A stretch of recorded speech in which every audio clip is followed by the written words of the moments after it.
What's up, hobby friends? My name is Casey and welcome to another miniature rescue. Today, we're gonna take some insanely messed up Space Marines and try and give them an overhaul.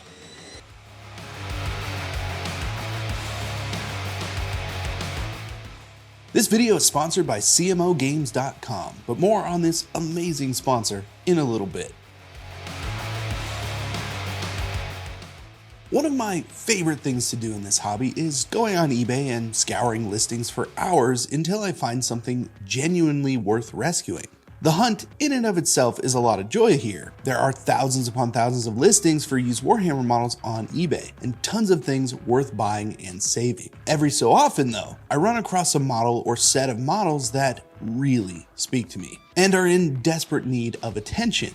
The other day, I found a couple of listings for some older Space Marines that I knew I was going to have to buy. The prices weren't the worst for a set of 5 models, although you can usually do a little bit better by buying a full set of 10 for around $2 a model. Still, that wasn't why I wanted to buy these models. What really got me was the genuine attempt at higher level painting here. Was it technically successful? Well, no. Not really, but there are a ton of things on display here that remind me a lot of the sort of painting that I was capable of, or more like really not, but of what I wanted to be when I got into Warhammer. When I started painting, I wanted to put time into each model and make them unique, placing extra lines in for contrast in lieu of a wash, which I didn't have or know existed when I started painting, attempting the freehand that was on display in the books, trying really hard to make my lines look as good as the heavy metal section of my Codex. I see a lot of myself in these particular Space Marines, and I really want to take what we have on display and elevate them to the next level. Hopefully doing justice to the original artist here and making them more like what they might have been picturing in their head when they actually went to paint these. Now that they're opened up, we need to take a closer look and see what's going on and decide the direction from there. From the pictures, I know there are some missing pieces, possibly broken pieces, and definitely a ton of paint that's going to need to be removed.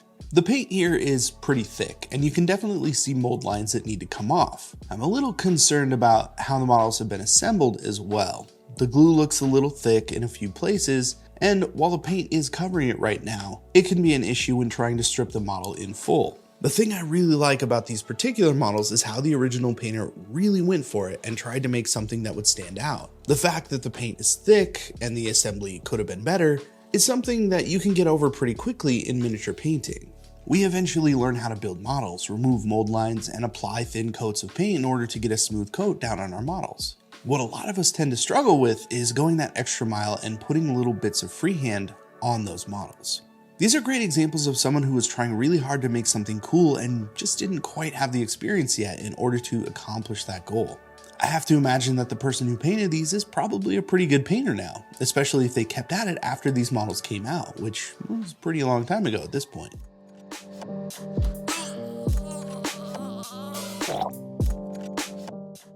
I'm not sure which one I want to do right now. I think I'm just going to take the Blood Angels, toss them in. We're going to clean them up because I really like this Blood Angels captain. Now, I'm not sure what's going on with this sword. Something's weird about it. So we might have to end up replacing that. The shoulder pad seems kind of funky on it. I think this was kind of kit bashed together. So we're going to clean everything up, get rid of the paint, and go from there.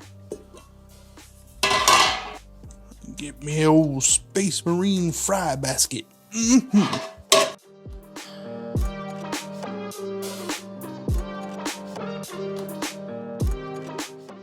One other thing I wanted to mention before we really got to cleaning these up, and part of the reason that I want to document this, aside from just rescuing the model and getting it to look maybe the way the original owner intended, is that there's some cool stuff going on here.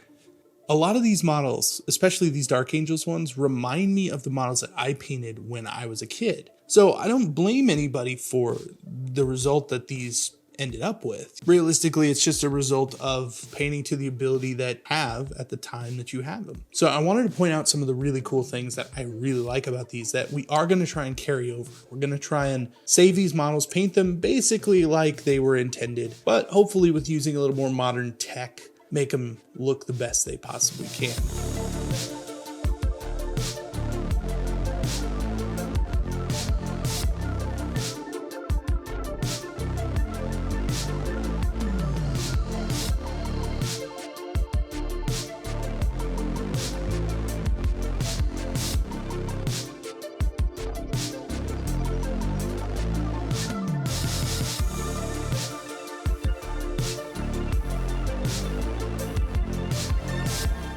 Before we continue, let me tell you about today's excellent sponsor, CMOGames.com. CMO Games is an epic hobby store that has been selling online for more than 20 years. They focus on Games Workshop products, almost always selling at 15% off, and they carry a wide variety of paints and supplies to get those minis painted. On top of a ton of tabletop games, board games, and TCGs, they carry hobby supplies, Pro Acryl, Vallejo, and Scale 75, just to name a few. So you can always find the supplies and paints that you need and get them shipped quickly and at a good price. CMO Games also takes care of your pre-orders. So if you need to get in on the newest Games Workshop release, they go live at 12:01 a.m. on the absolute earliest day possible, so you don't miss out. Head on over to CMOGames.com using the affiliate link in the description below and check out this fantastic store. Using my link won't cost you anything extra, but greatly helps out the channel, so thank you. And thank you, CMO Games, for sponsoring miniature painting channels like this one. Now let's get back to those minis. Once all of the models have had a bath, I can clean off the excess paint to see the models much more clearly. There are mold lines that will need to be removed and some glue that will need to be shaved away from the models, particularly around the backpacks.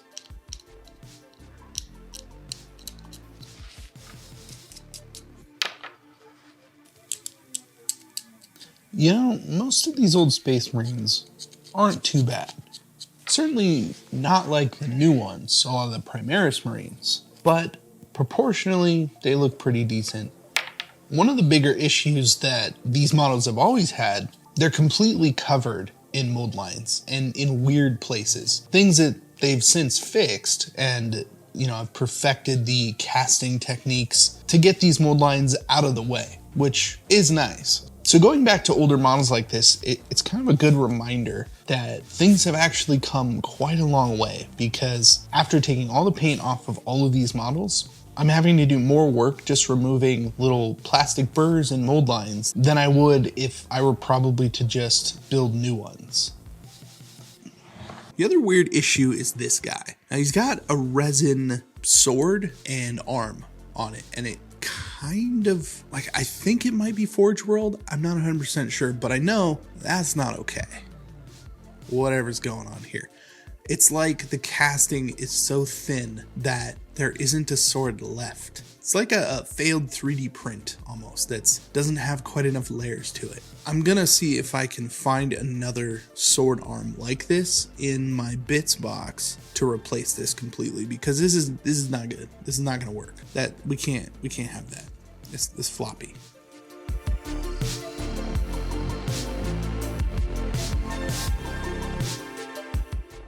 I just really like it when this happens. So I went through my bits box, I grabbed out, a handful, and in 2 seconds just happened to come across a Blood Angels Captain arm from this Space Marine. And it's literally perfect. It's almost the exact same sword, but whatever material this other one is made of is obviously wrong. I just thought it was pretty neat. Now that everything is good to go, it's time to prime the models. While those are drying, I'm going to do some research and see if there's some good info on how to get these painted. I just happen to have the supplement codices for these armies from back in the day. So let's take a look into what the original painter may have been inspired by in order to want to paint the minis like this. I love keeping older books like this. There are a ton of good references for older models like these, and we can see some of the things that were really popular when these came out. When I got my first Codex, I remember taking it with me pretty much wherever I went. I had it in my backpack to read at school, took it on road trips, just pored over the pages and read everything multiple times. The paint jobs are really something to shoot for, and I tried my hardest with my first minis to replicate the look in those pages. Didn't work out very well, much like these ones, but the inspiration that these few pictures provided was invaluable. Looking through the Blood Angels book and comparing them to the original minis, it almost looks like they might have been going for some kind of successor chapter. The black edge on the shoulder pads are really the only thing that stands out as different than a regular Blood Angel model.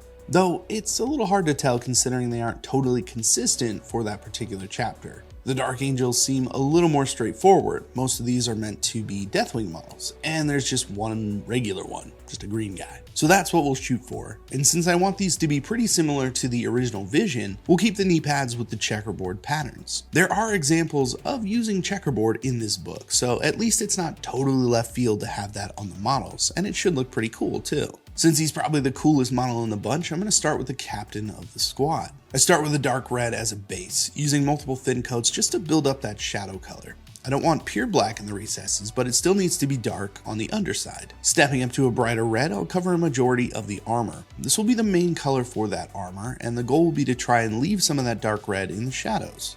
So shooting this from the top down like a zenithal highlight will give us a nice transition in value and keep those shadows looking pretty good. Finally, a little bit of orange is mixed into that red for the very top of the model, the back of the legs, and the top of the knees. I don't want to overdo this color because Blood Angels don't exactly have a ton of orange on them, but I'm planning on using a wash to darken this down and get the model lined with black. So it should knock down the orange a little bit and bring it closer to the other red while still looking more like a highlight. Now, I did some work on this guy's power sword, but I ended up not really liking the way it was looking, so I eventually just decided to repaint it silver. So for now, just ignore that and pretend like it never happened. Once the armor is blocked in, I come back in with black and base coat the things that are eventually going to be silver, as well as the cloth and undersuit of the armor. I also painted the trim on the pauldrons. In order to really get each piece of armor to stand out even more, I opted for an edge highlight with some of that orange we used to mix into the red armor. Looking back in the book, it does look like they use a lot of orange to edge highlight the armor for most of these models, but then some of them almost look like they went for some kind of bright yellow or off-white. I like the way that the orange looks, so I'm going to stick with that for the red armor. I don't want this to come across like pink at all, and the orange will give the red a more fiery look. Next up, we'll be filling in the aquila and small ornaments with some gold. Now specifically, I'll be using Vallejo Metal Color Gold, which has great coverage and a smooth finish, but it also has quite a lot of green in it, which helps these pieces really stand out from the red. Gold can be really warm and red, and we don't want it to get lost in all the red armor that we already have, so cooling it down with some green and highlighting with silver later on should help it look its best. And of course, a nice silver for pretty much everything else metallic.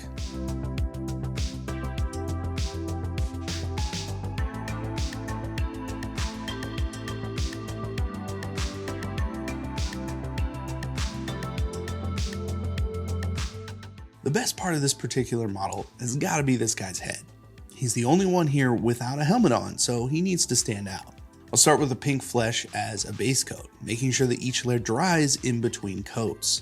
The last thing I want to do is overload the details on this face, so it's best to work thin and be patient with it. A while back, I made a pretty fun video about painting faces, so if that's something that you struggle with or you just want to learn more about, then check out this video in the description or click the link in the top of the corner of the screen. Once the main color is down, I grab some reddish purple and thin that down into a glaze. This color goes into all the recesses on the face and is pushed towards the shadows. This will bring a little life into that face and help define those shapes.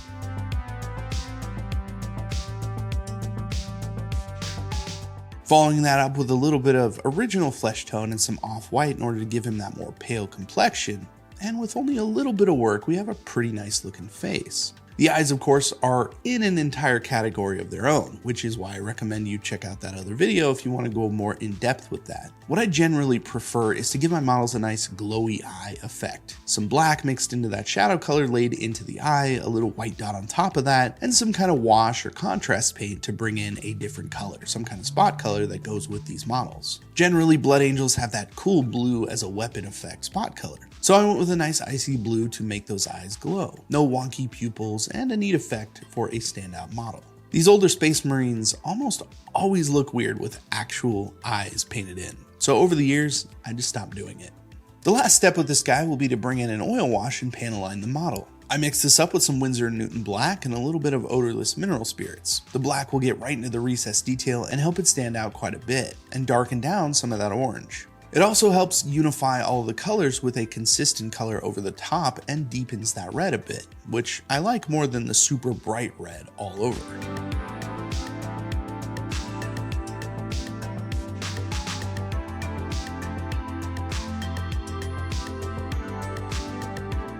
That pretty much does it for the Blood Angels. A nice simple color scheme that reflects what the original owner may have intended. And now we can move on to the Dark Angel squad and make them look as good as new.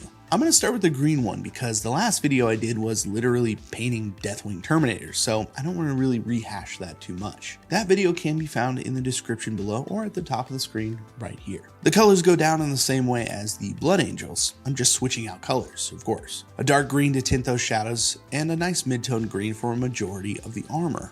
I did follow this up with a kind of muted green for a final highlight, but kept it really small. The top of the helmets and shoulder pads and backpack got a very small amount, but Dark Angels are definitely more of that dark green than anything, so I want to keep it pretty simple. All of the metallics will be silver for this guy, and of course the casing on the gun needs to be that classic red. Since I have the paint out, I'm just going to use the same 3 colors I used for the Blood Angels to basically do the same thing for the gun. A black oil wash all over in order to get those recesses lined, and once that dries I can fill in the rest of the details. For an edge highlight, I went for a yellow-green so you could really see the lines. And even referencing back to the old book, they definitely go hard on the yellow-green edges. Now this particular model was missing the shoulder pads, and luckily I did find a few lying around, so I was able to put the model back together with a nice studded shoulder pad and one that had a cord over the top of it. Very Dark Angels and fitting with the rest of the models, and since this is the only green one, I thought that giving him the upgraded shoulder pad made him stand out a little bit better. All in all, not a terribly difficult color scheme and really effective with the green and red for contrast. Personally, I do prefer painting the red armor of Blood Angels, but I can definitely see the advantages of the green armor for an entire army. Green feels a little bit more forgiving to me. It's darker, you can kind of hide things a little better, and highlights come easier with yellow-green than anything on red armor. But at the end of the day, I'd rather go with that bone armor for Dark Angels than anything else.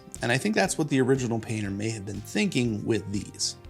I gave these minis that Deathwing treatment and did a little weathering on the bone armor as I did on my Terminators. I followed that up with some checkerboard patterns on the knee pads and finished up this second squad. It's interesting to me how far things have come since these minis have come out. The newer Space Marines we get today just feel so much more designed for painting that I almost forgot what it was like to paint these guys. It's honestly harder than I realized to get a good finish on these models. The lines are soft and not as defined as the newer ones. The spaces you need to reach are often blocked by something that makes it really difficult to get in there and paint. Still, there is just something about these older Marines that I really like. There's a simplicity to the way that you can paint them and still end up with a pretty good result. The open blank spaces really give you a canvas to play around and make your models your own. And that's exactly what the previous owner did. Sure, these were probably their first minis, but they actually went for it and tried to do things that they liked, even if it didn't turn out how they wanted. I think we can all take something away from these models.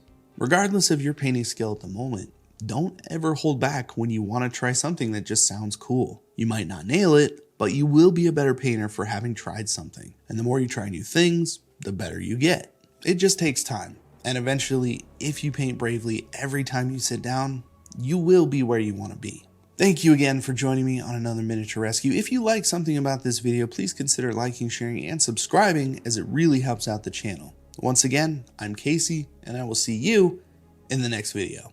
And of course, here are the finished, old school Blood Angels and Dark Angels Space Marines. Thanks again.